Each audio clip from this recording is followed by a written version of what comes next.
E é isso aí, pessoal. A gente está iniciando hoje uma série chamada O Deus Desconhecido. A gente vai tentar, nesse mês de maio, é o mês da série mais... Noia é a palavra? Mais diferente um pouco, que a gente vai tentar viajar um pouco nas ideias para tentar falar um pouco sobre isso, sobre o Deus Desconhecido. E durante esses domingos de maio, então, a gente vai estar falando sobre esses diferentes pontos de vista que podem ter nesse tema, né? A gente sabe que ao longo da história, a religião, ela veio criando na gente, né, doutrinando a gente em um pensamento, de repente, que a religião é alguma coisa fechada, que Deus, de repente, ele se limita a uma religião, se limita a um espaço geográfico, se limita a um tipo de lugar. E a gente começa a entender que parece que só existe a palavra que a gente, crentezão falando, o salvação, que a gente sempre fala. Parece que salvação, ou céu, ou eternidade com Deus, não sei como é que você chama, parece que isso só existe a partir de um conhecimento de um livro, que é o que a gente chama de Bíblia. Parece que tudo que existe de bom ou para morar com Deus, a gente precisa de conhecer essa parada, precisa de conhecer Cristo, e sem ele sem esse conhecimento, sem essa revelação, nada é possível. E aí a gente começa a pensar em algumas coisas que podem trazer um certo problema pra gente, né? Porque quando a gente começa a pensar, por exemplo, em povos que ainda não foram alcançados, em ilhas isoladas de pessoas que nunca tiveram contato com civilização. E essa galera, será que eles nasceram destinados para nunca se encontrar com Deus? E as pessoas que não foram alcançadas, que moram em países, de repente, em países que é proibido a pregação, que é proibida a Bíblia, pessoas que ainda não ouviram falar. Pessoas nascem e morrem sem ouvir falar dessa parada. Isso, por incrível que pareça, na nossa realidade do Brasil é difícil de acreditar, mas é uma parada real. Acontece, tem gente que nasce e morre sem saber sobre o livro, sem saber sobre Jesus. E a gente fica naquela parada, será que Deus depende tanto de mim assim, que se eu não fizer o meu trabalho, se eu não fizer alguma coisa, a galera simplesmente se perde por toda a eternidade? Será que Deus limitou a apresentação da glória dele ou da presença dele naquilo que é a minha capacidade de pregar? E a gente começa a criar também um outro problemão, que é o problema de que se uma vez que é só pelo livro, é só pelo conhecimento literal, a gente chega no outro problema, que a gente começa a criar as comunidades de culpa, que a gente falou aquela vez, a comunidade do livro, a comunidade da letra, que a gente começa a matar todo mundo que não está de volta desse livro. E a gente cria o nosso clube, a gente cria os nossos muros, e fora desse muro é perdição, fora desse muro é inferno, fora desse muro é uma eternidade com Satanás, e somente por dentro desse muro que existe a parada, porque aqui existe livro. É uma coisa muito doida, quando a gente passa a pensar nisso, porque isso levanta muitas questões. E justamente a ideia dessa série, desse mês de maio, é tentar conversar sobre essas questões, tentar conversar sobre isso, trazer diferentes pontos sobre isso, sobre as várias faces que de repente Deus pode estar se apresentando, as várias formas que Deus se apresenta para a humanidade, e que a gente de repente acreditou que só existe uma, ou de repente no final a gente chega à conclusão que só existe uma. Não sei como é que vai ser daqui para frente, mas hoje de repente essa mensagem seja uma grande introdução sobre o que a gente espera para vir nessa série. E a primeira pergunta nesse ponto de vista, sobre o que existe além, então, o que existe além, existe alguma coisa além? O que existe além do livro, da religião, da igreja? Se existe alguma coisa além, a gente tem que pensar naquilo que é de sempre, né? E a gente, por exemplo, volta no momento em que nada disso existia. Eu comentei uma coisa na série que a gente falou, acho que uns 2 semanas, 3 semanas atrás, sobre o dinheiro. E a gente falou o exemplo de Moisés chegando no Egito e encontrando uma cidade super evoluída. Isso foi muito legal, porque Moisés, isso de repente foi um bom gatilho para eu começar a escrever esse pensamento de hoje. Moisés, ele chega no Egito, que era a terra lá para libertar os escravos que ele queria libertar, e ele se depara com uma cidade muito evoluída. A gente viu que quando Moisés chega no Egito, ele encontra as pirâmides já feitas. Não só feitas, mas velhas. As pirâmides já eram ruínas para Moisés, já tinham 1000 anos para ele. Já era velha naquela época. Se a pirâmide era velha, para ele como que era o restante da evolução daquela cidade. Que tipo de cidade ele encontra? Tudo bem que Moisés conhecia qual era ali, ele já tinha, foi ali que ele foi criado, ele cresceu e tal, mas já havia um tempão que ele tinha saído de lá. A Bíblia fala que são 40 anos, não necessariamente pode ser que seja 40, pode ser que a ideia é uma quarentena, significa que ele ficou um tempasso fora dali. Pode ser que seja até mais de 40, e ele ficou bastante tempo fora daquela cidade. E quando ele volta, ele encontra uma cidade evoluída, não muito diferente do que ele saiu, a evolução não era tão rápida naquela época, mas ele encontra uma cidade com prédio, imagina como se fosse a gente chegando numa cidade Star Wars hoje, sabe? É a mesma ideia de Moisés chegando no Egito naquela época. Eram construções, era engenharia, arquitetura, pirâmides, esfinge, grandes construções, exército, hierarquias militares, governo, funções, trabalho. Era uma cidade civilizada totalmente evoluída, e tudo que Moisés tinha para enfrentar aquela cidade era um pedaço de pau na sua mão, mais nada. Era o que minha avó chamaria de uma vara de goiabeira, era tudo que ele tinha, que era o seu cajado. Mais ou menos isso, ele chega para frente desse exército, dessa potência, com nada mais do que um cajado na mão. E mais uma coisa, ele tinha mais uma coisa além do cajado, que era o quê? A experiência dele que ele andou no meio do, sei lá, da onde, e ele vê uma árvore pegando fogo, e a árvore pegando fogo, ele acha estranho, chega perto e a árvore começa a falar. E então, além do cajado, ele também tinha uma árvore falante. Era tudo que Moisés tinha contra aquele povo lá do Egito. Essa experiência, para quem não conhece, né? Moisés está andando, encontra uma árvore pegando fogo, era uma sarça, e ele percebe que o fogo estava lá, mas a árvore não queimava, alguma coisa estava diferente ali. Quando ele chega perto, ele ouve uma voz, que é a voz de Deus, falando para ele e fazer um trampão contra uma cidade muito evoluída. Moisés chega sozinho, entre aspas ali, numa cidade, e tudo que ele tinha era um cajado e a sua fé.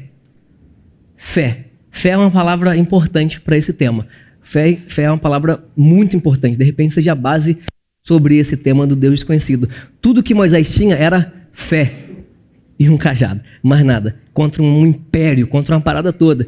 Aí a gente de repente chega no ponto de falar assim, não, mas Moisés já era um maluco mais... Cresceu no Egito, já conhecia das paradas, ele já tinha o fluxo, já conhecia qual é. Ele não estava tão fora assim do conhecimento. Porque o que eu quero trazer é como que era antes do livro, como que era antes das igrejas, como que era antes da religião. Mas nesse momento ainda parece que ainda tem um shape já tem um formatozinho, as coisas são melhores, Moisés é mais instruído. Moisés é o primeiro escritor da Bíblia, né? Normalmente a galera diz que ele é o primeiro escritor. Antes disso era tudo muito oral, então todas as tradições que vêm desde aquelas coisas, tradições judaicas e tal, isso tudo veio de forma oral. É por isso que a galera fica, não sei se vocês já viram os rituais judaicos, a galera fica repetindo, porque a única forma de passar para a posteridade a história, para a história não se perder, era armazenando na mente. Muito maneiro, né? A galera grudava na mente. Então, tipo assim, por ver que os judeus eles ficam repetindo aqueles livros. Não sei se você já viu, os caras ficam repetindo, ele tem um lance de balançar, não sei se você já viram. Eles ficam repetindo, balançando, lendo, balançando. E isso era uma técnica deles para decorar, para que a história não se perdesse. Claro, nesse tempo de Moisés, já haviam escritos, como eu falei, Egito evoluído e tal, mas não tinha nada do nosso assunto, não tinha nada ainda propriamente escrito. Tem escritos de população antiga e tal, mas não propriamente desse tema. Mas ainda assim parecia que já tinha um formato, já tinha alguma coisa. E a gente de repente fala assim, não, é mais fácil de entender, porque Moisés tinha mais instrução. Não era tão desconhecido assim. Era uma árvore falante, mas não era tão desconhecido, era alguma coisa que ele conhecia. Beleza. A gente está nesse momento em Moisés em 1400 anos antes de Cristo, mais ou menos. E aí você começa a enxergar a timeline, pode ser que seja importante. 1400 anos antes de Cristo. E então, se a gente pegar assim, já que Moisés de repente é mais instruído, a gente volta um pouco mais, volta uns 600 anos, e aí a gente chega em Abraão. Abraão era um cara muito mais antigo, já vivia numa outra época, as coisas já não tinham nenhum tipo de instrução, muito menos ainda do que de Moisés. A forma de viver, a forma de evolução ali, a forma da civilização era diferente. E mais uma vez, a gente vê um cara que foi revelado para ele algo totalmente novo, um negócio desconhecido, um negócio que para ele não conseguia formular muito bem, ninguém entendia muito bem, era tudo obscuro, nebuloso, mas que ele também tinha uma coisa parecida com o que a gente comentou de Moisés, que era fé. ele tinha uma experiência sobrenatural, uma parada sinistra que acontece, uma voz que vem, alguma coisa que acontece, e ele tinha fé. A gente começa a criar uns padrões. Parece, não sei, não posso garantir, mas parece que Deus, ele se apresenta mais para pessoas que têm um coração disposto a viver um propósito do que propriamente a galera que tem instrução pra caramba. A galera tava querendo viver alguma coisa que é mais do que viver por viver. A galera tem um coração já, tipo assim, por que eu tô só vivendo? Sabe? Parece que a galera já tinha um negócio no coração, um coração disposto a viver num propósito, e aí parece que Deus se apresenta para essa galera. Aí você fala, pô, mas Abraão era o patriarca, o cara era o brabo, é o primeiro, ele tinha um propósito diferente. Aí ele viu anjo e viu, teve aquelas visões, aquela coisa toda de Abraão que a gente conhece. Então, de repente, também foi um pouco mais fácil para Abraão. Justifica, nem tudo é fora da religião, não. Ele estava criando alguma coisa ali. Não, mas beleza, vamos voltar mais então. A gente bota mais uns 300 anos para trás, a gente chega no Noé. Noé era um maluco brabo. 300 do Abraão. Tempo para trás não, pô. Tempo para trás foi ontem, né? Mais 300 do Abraão. Do Abraão para trás, mais 300. Aí a gente já está mais ou menos aí por volta de 2.300 e poucos anos antes de Cristo, que a Noé. Noé já é um maluco muito, muito arcaico. Ele já era nômade, vivia nas cabanas, aí vivia numa época que a vida se resumia em subir na árvore tipo a manga. A galera não podia comer carne, não podia fazer nada, era só mesmo viver e comer fruta. Mais nada, era basicamente isso. E ele do nada um dia acorda, a chuva não existia muito bem nessa época, né? Acredita-se que a terra era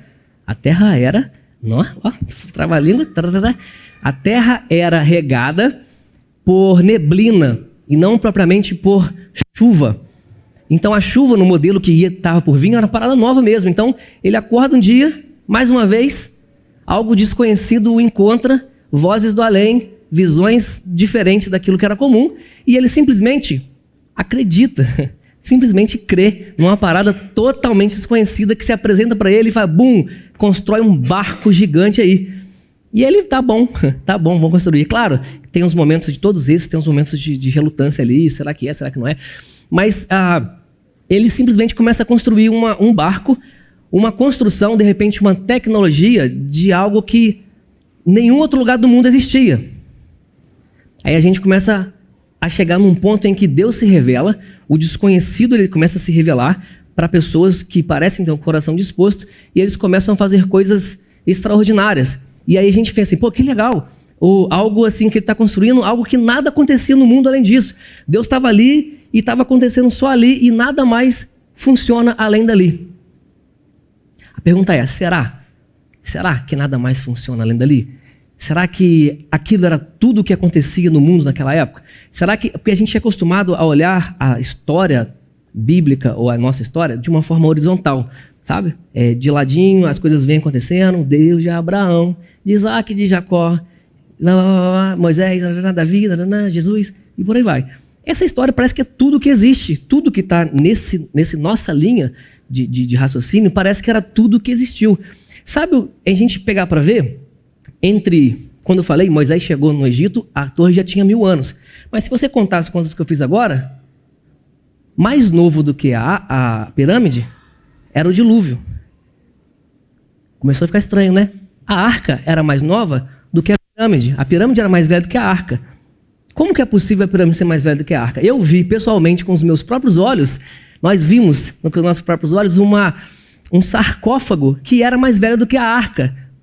A arca de Noé, pô, era mais velha do que aquilo. Aí, como é que pode acontecer uma coisa dessa? Como é que pode existir alguma coisa que era mais velho ou acontecia ao mesmo tempo do que esses acontecimentos que a Bíblia fala? Sendo que parece que, para minha cabeça, tudo que existia era aquilo ali. Era Noé e uma galera e o mundo se resumia nisso daí. Nada mais acontecia. Numa civilização próxima, já tinha pirâmide.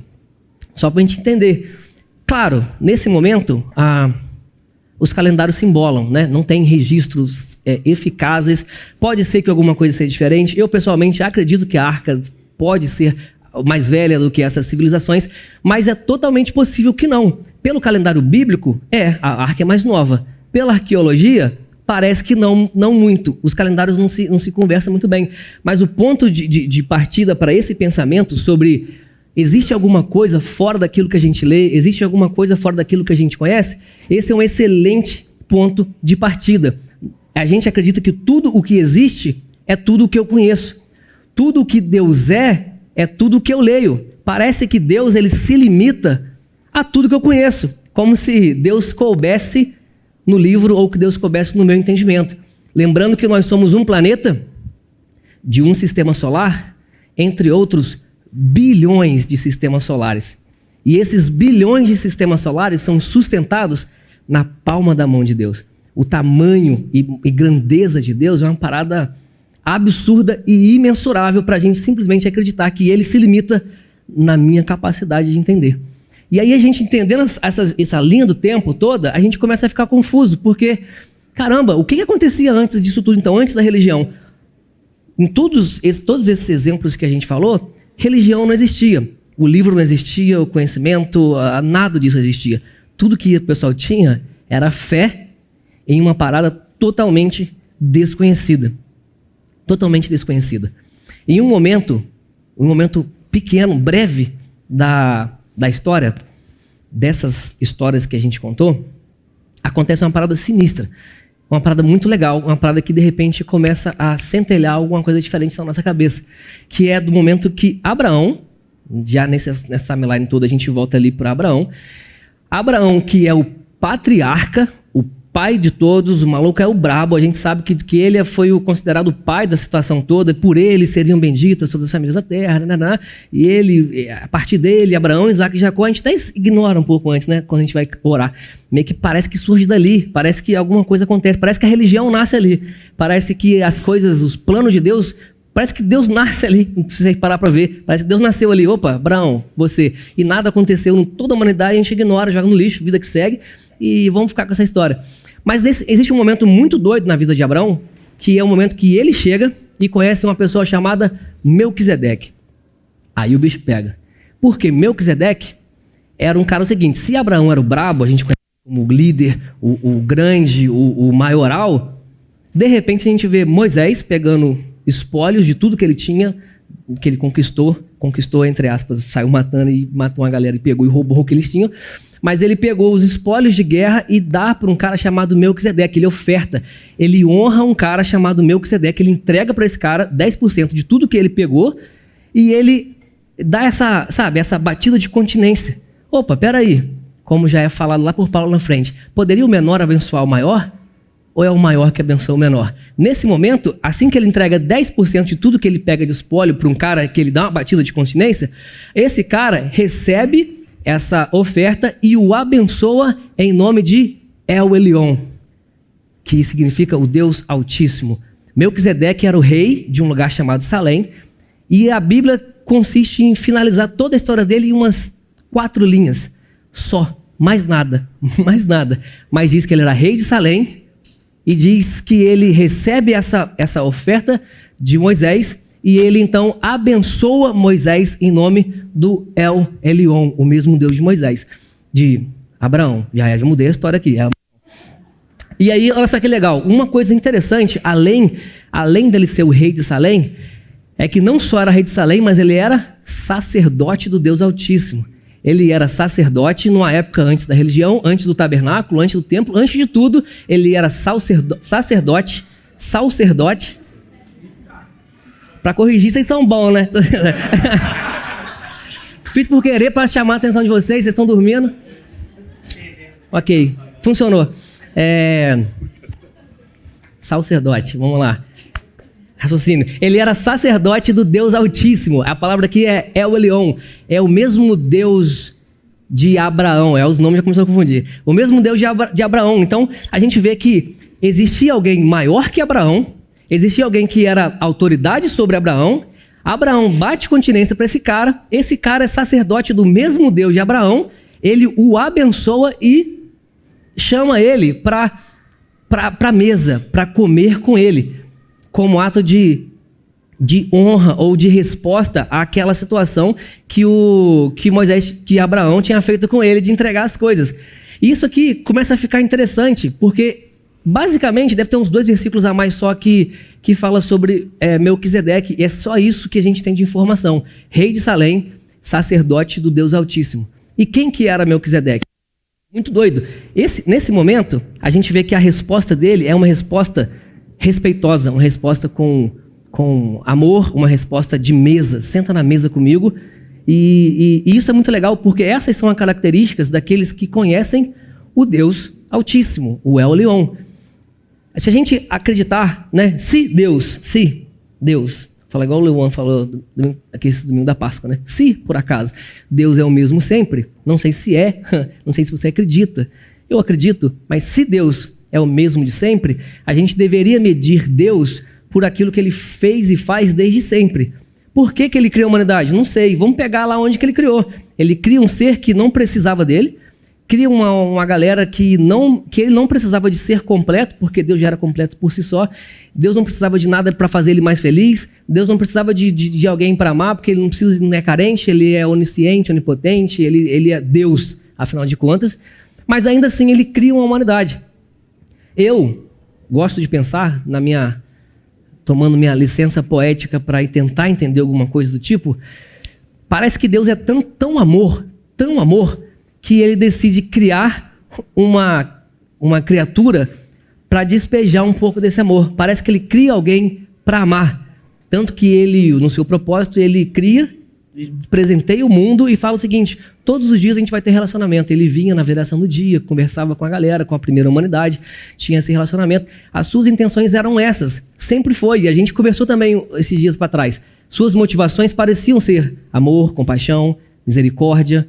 E nesse momento a gente vê um cara que é sacerdote do Deus Altíssimo, que responde àquele que era menor a ele com a mesma essência. Então parece muito que a gente está assim falando de um cara que era sacerdote, de um mesmo Deus, e que era totalmente legítimo. Pelas suas respostas se pareciam muito com esse tipo de motivação. As suas respostas elas ressoam muito com esse tipo de motivação. E aqui fala que Melquisedeque trouxe pão e vinho, o que lá na frente, depois, lá em Cristo, esse símbolo se repetiria como um sinal, mais uma vez, de comunhão.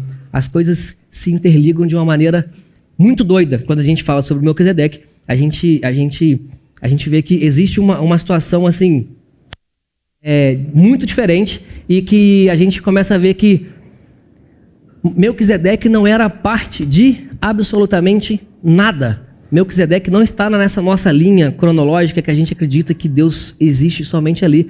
Melquisedeque não tem pai, nem mãe, nem genealogia. É isso que fala em Hebreus. Ele simplesmente era um maluco deslocado de tudo que a gente conhece. Ele estava fora do nosso conhecimento. Ele é fora da linhagem real que a gente conhece, aquela linhagem que vem e chega até Jesus Cristo. Ele simplesmente é deslocado, mas ele é sacerdote também do Deus Altíssimo. Melquisedeque parece ser uma prova de que Deus ele não se limita nas nossas fronteiras de conhecimento, de que Deus não se limita nas nossas fronteiras de sabedoria, daquilo que a gente acredita, daquilo que a gente lê, daquilo que a gente põe toda a nossa fé, e por muitas vezes acreditamos que tudo que Deus é tudo aquilo que eu conheço. Tudo que Deus é tudo aquilo que eu leio. Esse tipo de pensamento é justamente a intenção, provocar esse tipo de pensamento, para a gente chegar em perguntas do tipo, e aí? Se isso não é tudo, o que é? O que é tudo? Se o que eu conheço é só uma gota, o que é o Deus todo? O que é essa parada desconhecida que a gente finge e muitos acreditam conhecer pra caramba?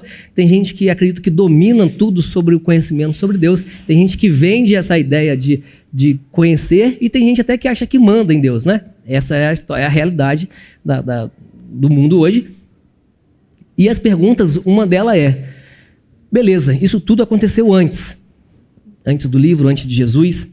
Jesus Cristo, ele é em si, sozinho, a revelação de Deus.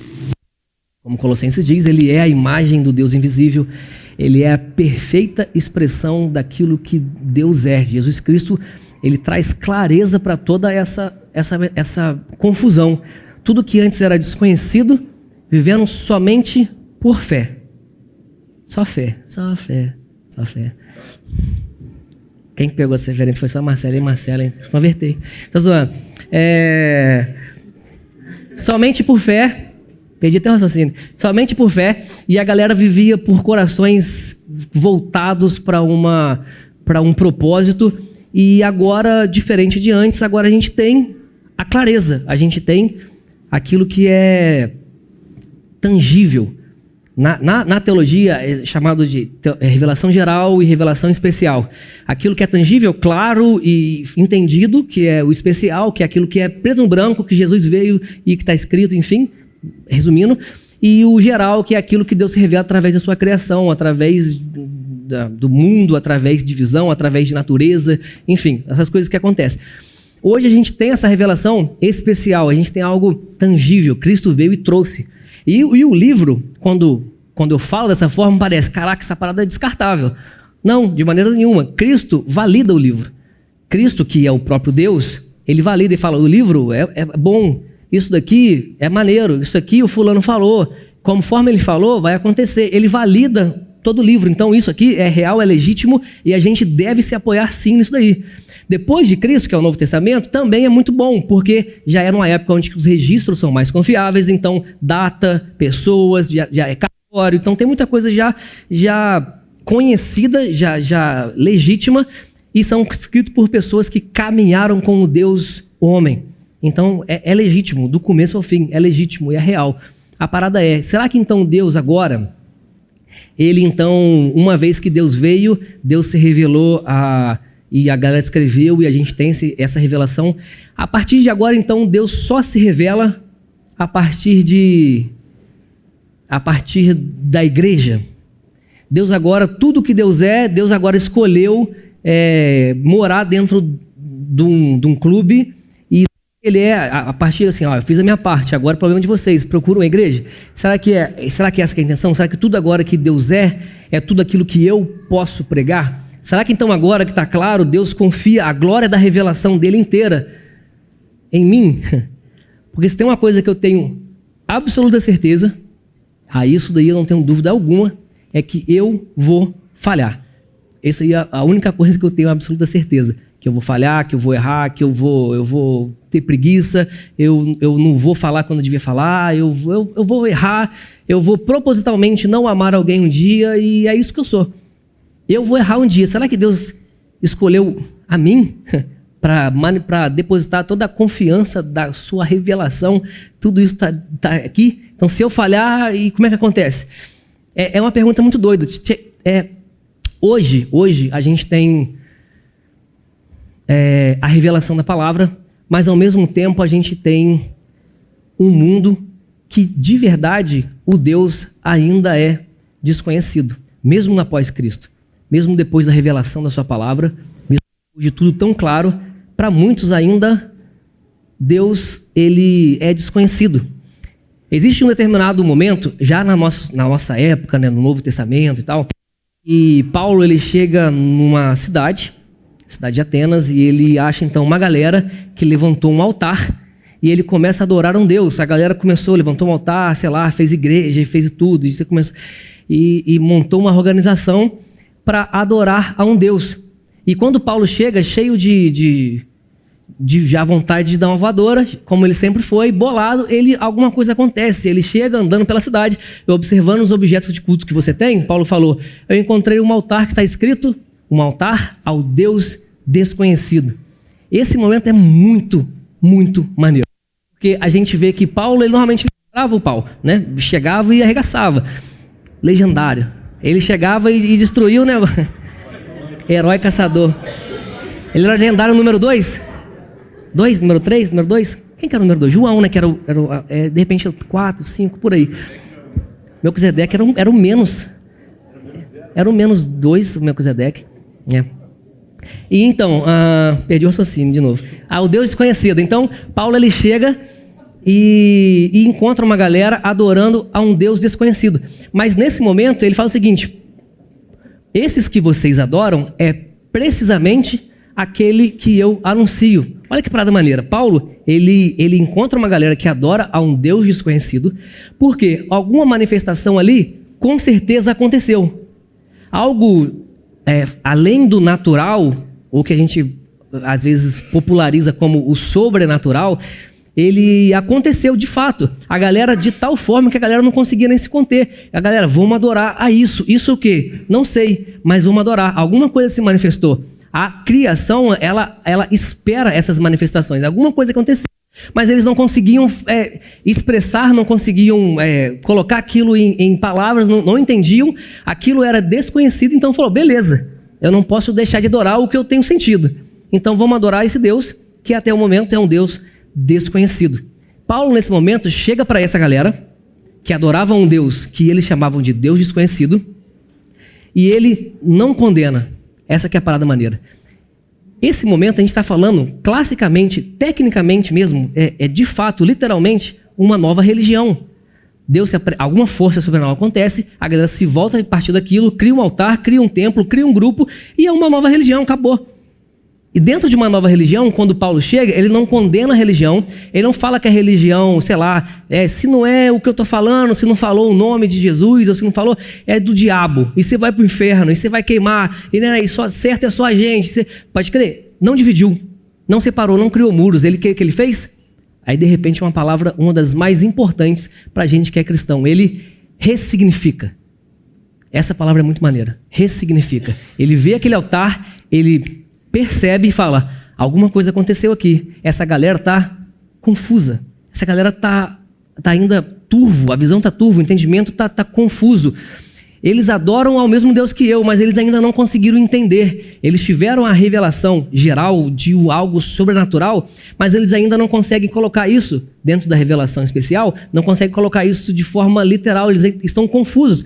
De repente, dali ia surgir uma nova religião, de repente ia surgir um novo grupo, um novo clã, e seita, sei lá o que ia acontecer, mas Paulo ele não condena, ele chega e fala o seguinte, o Deus que vocês adoram, eu conheço quem é. E ele apresenta então Cristo, apresenta Cristo. Esse altar que está aí é Cristo. Esse Deus que vocês chamam de desconhecido, eu conheço. E aí a abordagem é a parte mais dessa passagem, quando ele chega e ressignifica aquilo que era legítimo para aqueles que faziam aquelas práticas, para aqueles que estavam adorando. Era legítimo, era real, ele só ressignifica. E essa parte é muito legal. Essa abordagem de Paulo é muito legal. Ele muda a ideia, ele apresenta Cristo e Cristo então essa ideia passa a ter novos sentidos para a galera. Tanto que eles derrubam os altares, eles saem dos lugares que eles estavam, porque agora esse Deus é um Deus conhecido. Antes desconhecido, agora conhecido.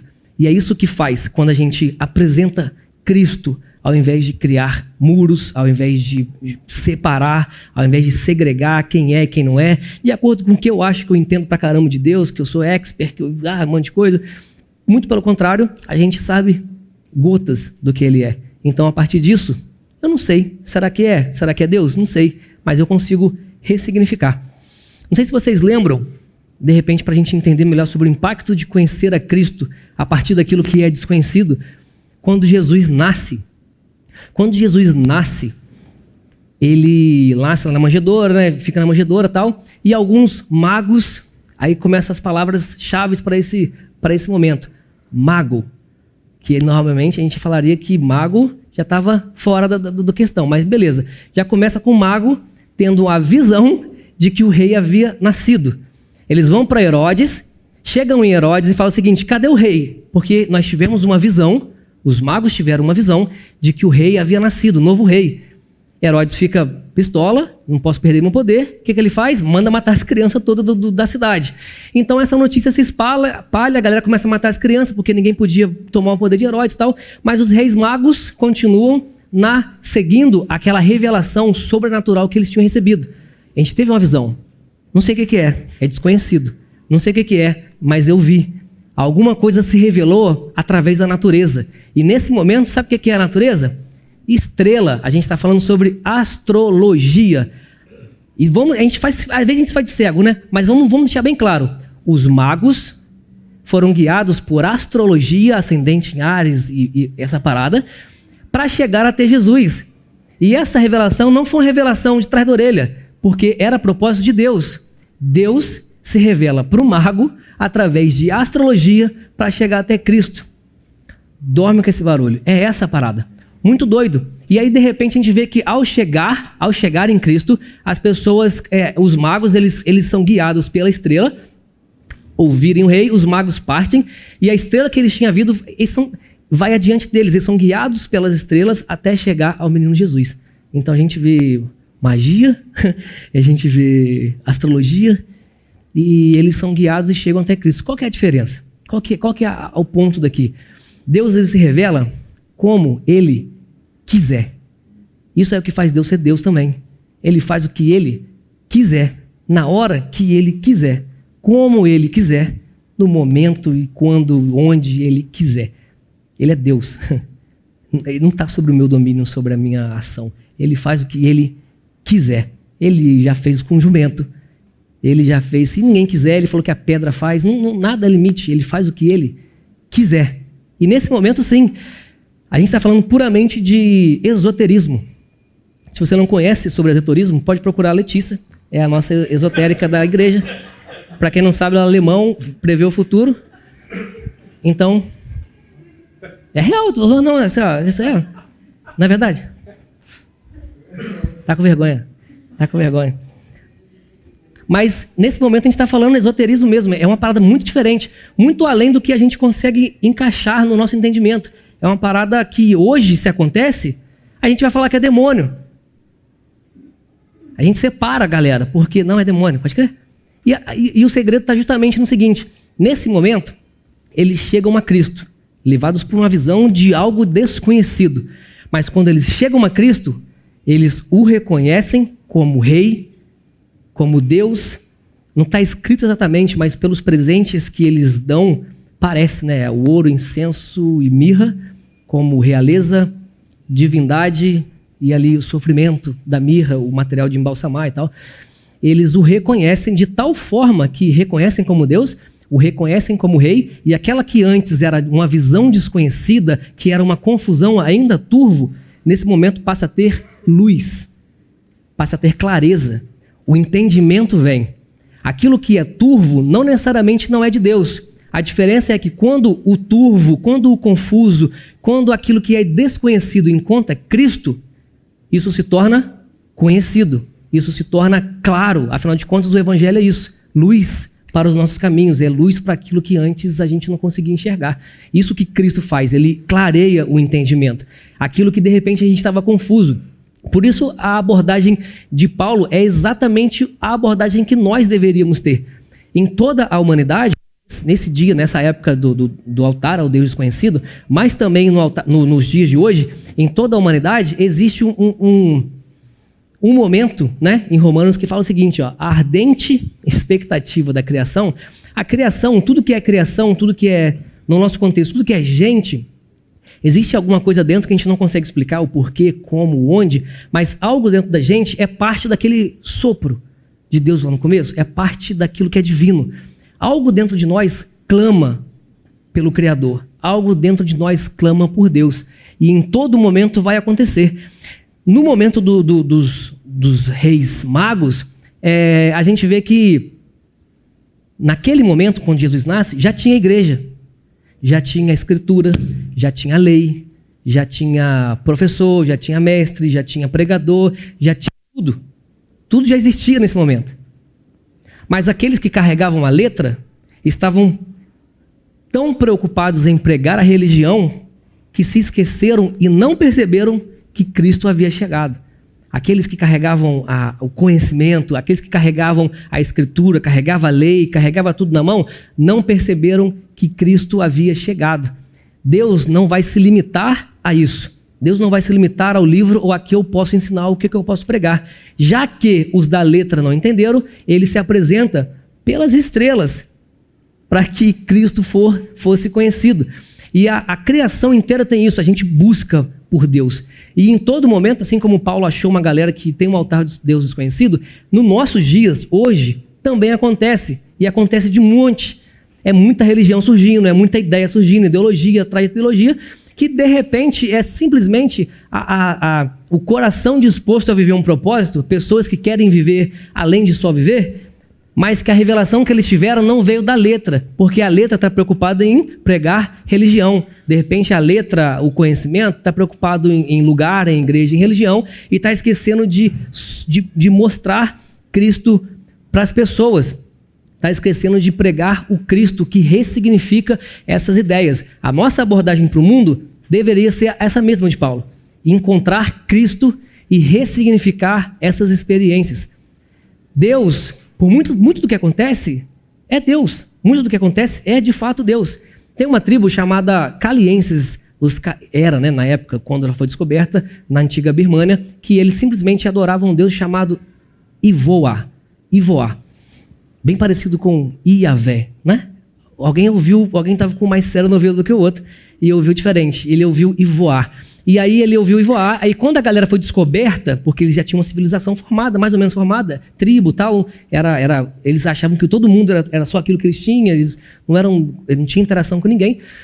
Quando eles foram descobertos, foram visto que eles tinham uma religião formada. E esse Ivoá era um Deus que falou de alguma forma com eles que ele deveria ser o único adorado. A gente só deveria adorar a Ivoá e a mais ninguém. E a segunda coisa que Ivoá colocava como lei daquela comunidade era que vocês amem aos outros, que vocês se compartilhem, vivem em compaixão, que eles comecem a amar uns aos outros. Era uma tribo monoteísta de um só Deus, cujo mandamento era amar uns aos outros. Se parece muito, ou é o mesmo Deus? Obviamente é. Inclusive, nessa tribo, uma das profecias que era um dia chegaria alguém com um livro e tal, e tem o nome do pregador, eu não lembro agora, do missionário, né, que alcançou e teve essa experiência e escreveu no livro, que ele então entrega Cristo para as pessoas. E aí, a Cristo naquelas pessoas passa a fazer um sentido diferente. Tudo aquilo que antes era desconhecido, agora passa a ter um novo sentido, um significado. Agora, com Cristo, a gente tem um propósito. A gente não vive mais por viver, não vive mais loucão e sem entender o porquê.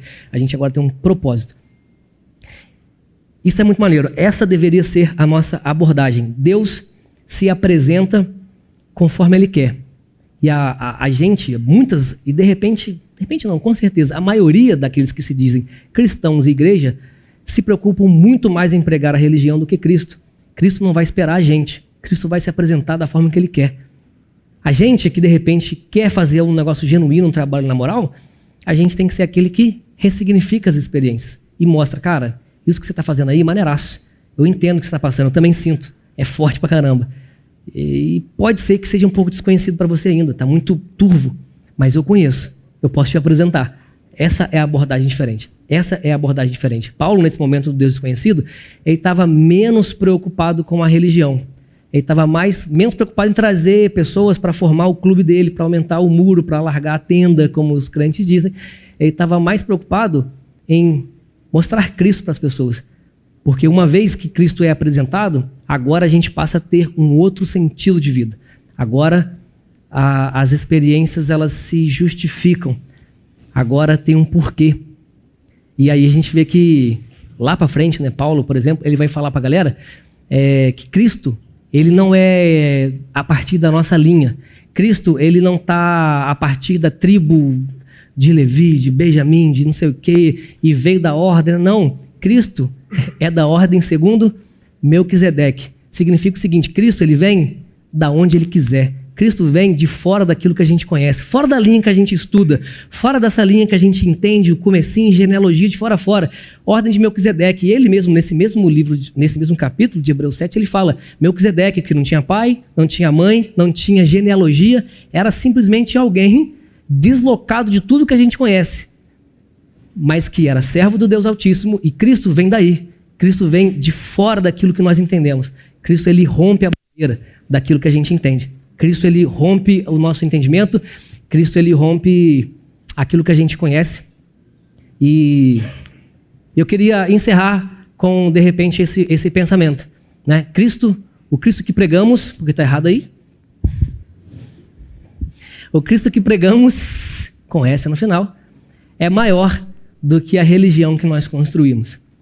O Cristo que pregamos é maior do que a religião que nós construímos. A gente, com isso em mente, com isso no nosso entendimento? Aí sim, mídia. Pregamos. O Cristo que pregamos, ele é muito maior que a religião que nós construímos, porque ele é da ordem daquilo que rompe os muros daquilo que eu conheço. Eu não conheço gotas daquilo que Deus é. A gente não conhece, acabou, quebrou. A gente não conhece, o que a gente conhece de Deus é gotas, é pó, perto daquilo que ele é. Então, que a gente fique com esse primeiro pensamento e, de repente, nesse momento, a gente chega a uma pergunta que é muito maneiro. A partir disso, se Cristo se apresenta como ele quer, da forma que ele quer, quando ele quer, e se salvação não deveria ser a nossa pregação, que não deveria ser a nossa pregação, porque a gente não consegue entregar isso para ninguém, então por que pregar algo que eu não consigo dar? Por que pregar algo daquilo que eu realmente não conheço? Se Cristo faz o que ele quiser, na onde ele quiser e da forma que ele quiser, por que pregar? Se Cristo é que escolhe, se Cristo é que faz, se apresenta como quer, por que pregar?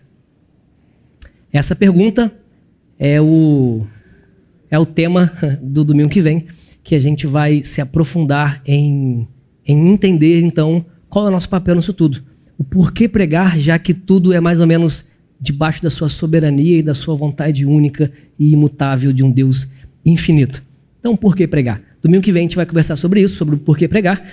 E eu espero vocês, domingo que vem, nesse mesmo horário, nesse mesmo lugar. E esse mês de maio a gente vai falar então sobre esse Deus desconhecido.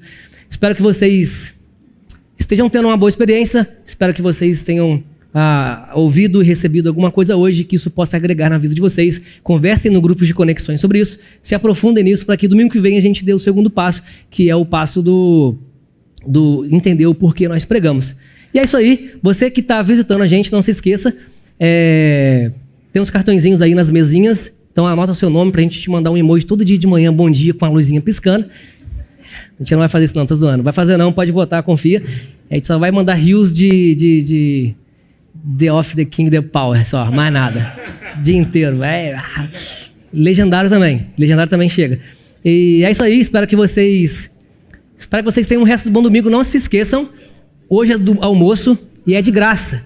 Cristo não pagou essa conta não, mas alguém pagou e é de graça. E não se esqueçam, não vão embora sem ceiar com a gente, nosso almoço tá ali. Valeu, galera, bom domingo, até domingo que vem.